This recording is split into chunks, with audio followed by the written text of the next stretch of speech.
Almost 2 years ago, on March 22nd, 2020, this fellowship held our Sunday service exclusively online for the first time. COVID cases were just beginning to be identified in Montana back then. The virus was spreading rapidly in other parts of the country, and we knew the same would occur here in the weeks and months ahead. Back then, we had no idea how many people would contract the virus or die from it. So much was uncertain at that point in time, and the uncertainty remains even today. Since March 22nd, 2020, the vast majority of our UUFB Sunday services have been entirely online. In the spring and summer of last year, when new COVID case numbers were low, we were able to hold a few in-person services in our building or in a local park. For most of the past 2 years, however, we have had only limited opportunity to be together in person. Today, a number of UUFB members and friends are in the sanctuary as we resume in-person services for the first time since mid-August of last year.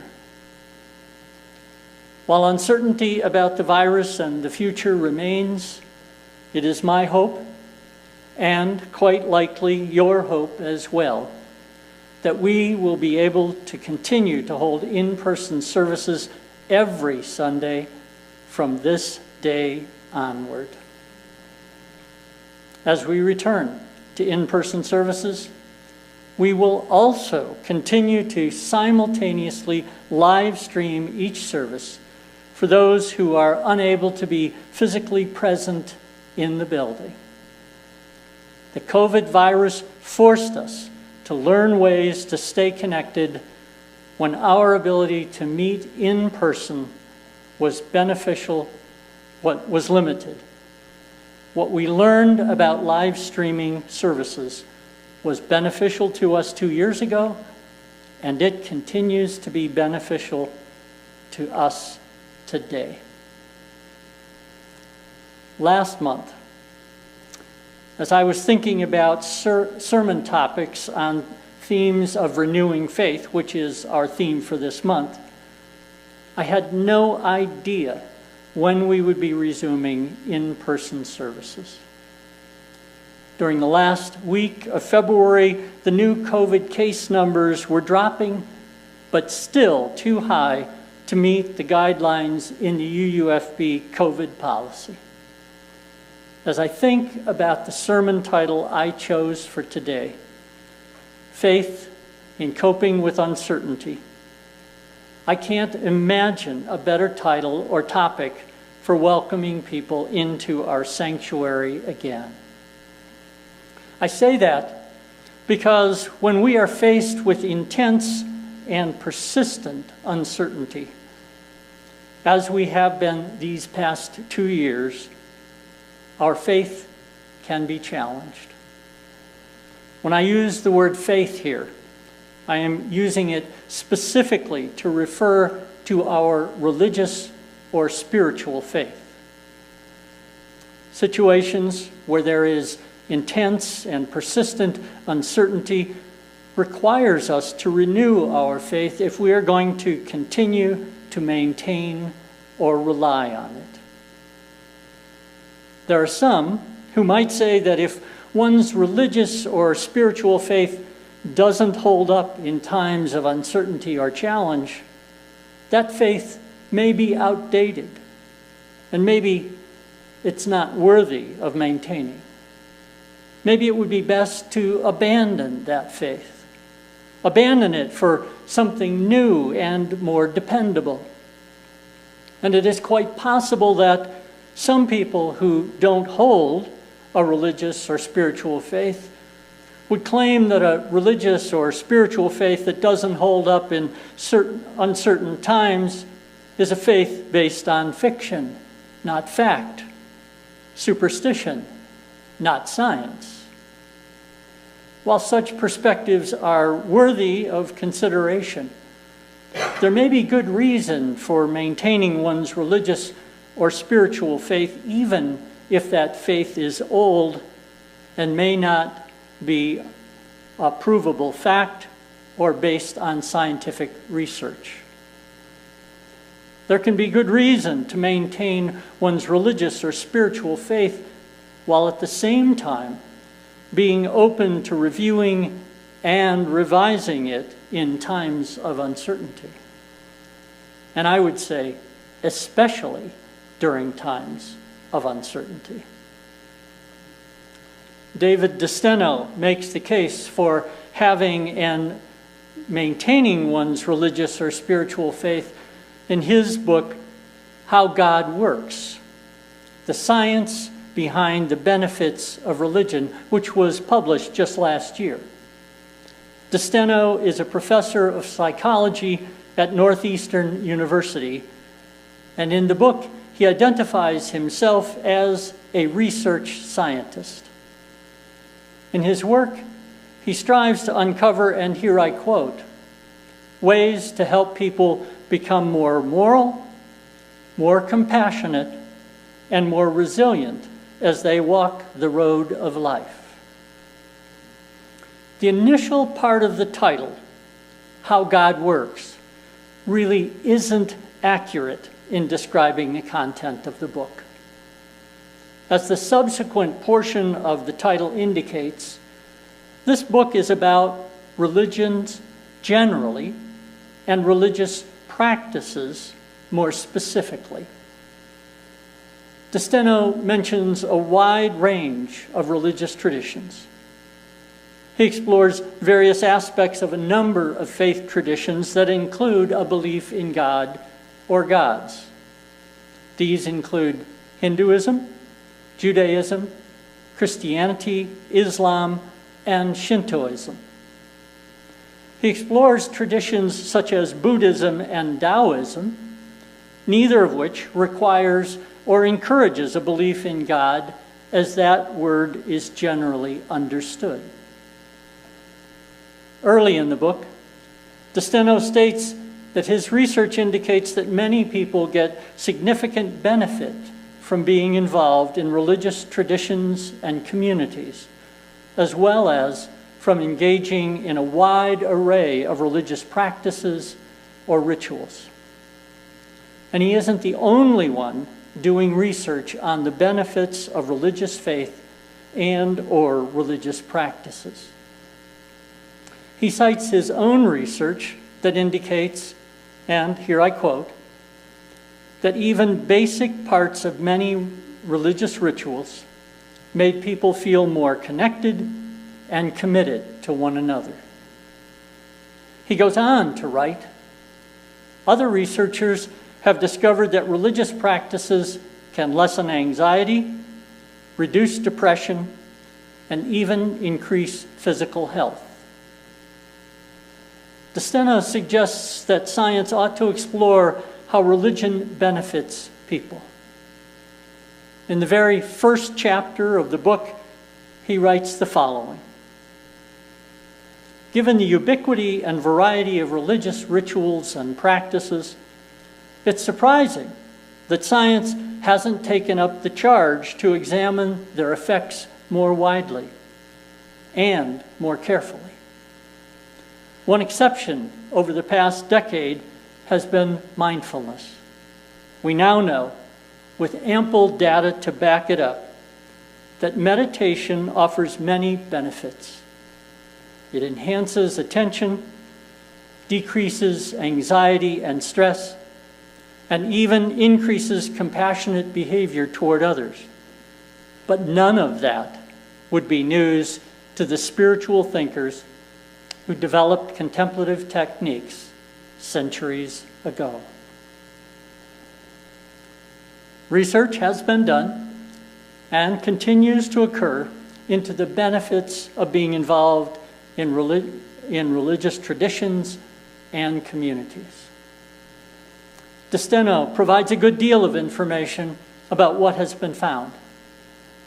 He writes that the Pew Research Center examined many of the world's largest databases to study the links between religion and well-being, and that in 2001, the Mayo Clinic conducted a systematic review of hundreds of studies from the past 3 decades that examined links between religion and health. Both the Pew Research Center and the Mayo Clinic found that people who regularly took part in religious activities were objectively healthier, even after controlling for a host of other demographic and economic factors. DeSteno goes on to state, when the Mayo Clinic looked across 42 studies, which in total examined over 126,000 people, religion provided an unmistakable benefit. Those who actively participated had a 29% increased survival rate compared to those during the years they were followed. Excuse me, not those, compared to others during the years they were followed. Such findings are impressive and worthy of our attention. An important question to ask is, what is required to gain such benefits from religion? Here is a quote from the book that may provide at least a partial answer. In almost every study I described above, religion only offered sizable benefit to people who actively took part in its practice. Checking a box on a survey to self-identify as Muslim, Jewish, Christian, Buddhist does nothing to improve your health. These improvements come only from living a faith, regularly engaging in the practices and rituals that help our belief and sense of community grow. The vast majority of the research mentioned in this book is focused on adults. But DeSteno didn't just look at how being involved in a religious faith tradition could be beneficial to adults. Instead, his approach is to look at the entire lifespan. Between the introduction and the epilogue, the book contains 7 chapters that cover the entire range of a human life, from birth to death. In every chapter, DeSteno explores various religious practices and rituals that significantly affect and benefit a person who is involved in their religious faith tradition. Many of the religious practices and rituals he writes about have not been the focus of specific research. And yet, he cites research that is related to some particular aspect of the religious practice or ritual he mentions. A good number of the practices and rituals he mentions involve life transitions. In other words, times of uncertainty. He also mentions that religious practices and rituals are not static or everlasting. Instead, they are modified and transformed over time as circumstances demand. They change in order to provide benefit to those who are involved in the religious tradition. Late in the book, Unitarian Universalism is mentioned. Our faith tradition is mentioned for 2 reasons. First, in Unitarian Universalism, there is no requirement or expectation for people to have a belief in God. And second, our tradition has eagerly embraced the idea of adopting and adapting a wide variety of practices and rituals. While I could go on into more details about the contents of DeSteno's book, I want to shift my focus at this point.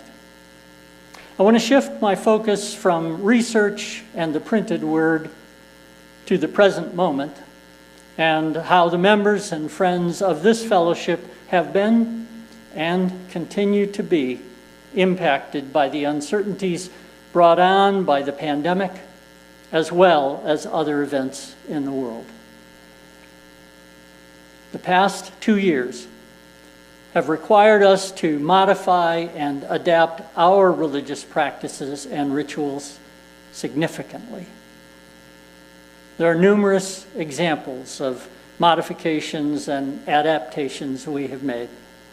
Probably the most obvious and most limiting has been the shift from in-person services to doing services exclusively online. Today, I am delighted that we are able to welcome people into the sanctuary again and live stream the service for those who are unable to be physically present in the building this morning. A second example is that those who are present in the building aren't singing the hymns.